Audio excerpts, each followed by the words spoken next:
Hello guys, আসসালামু আলাইকুম। সবাই কেমন আছেন? আজকে শুক্রবার, আমরা আবার চলে আসলাম মদিনা হারেস মার্কেটে। আর এখানে বাংলাদেশি একজন ঝালমুড়ি বিক্রি করে। আসেন সবাই, আমরা আজকে এখানে ঝালমুড়ি খাবো।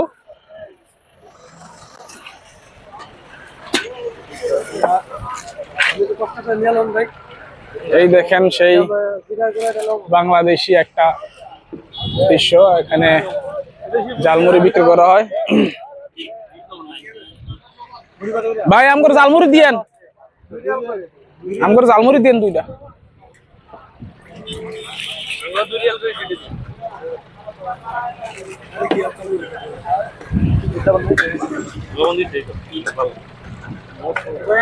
দেখেন যেন বাংলাদেশের এক টুকরো গুলিস্তান।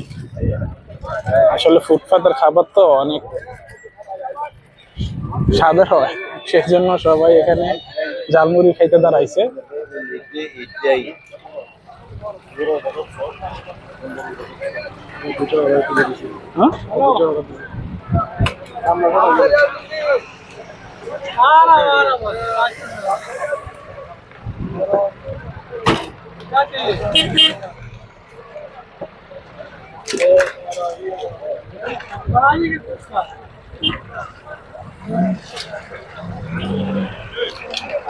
मुर्गी लेके आओ।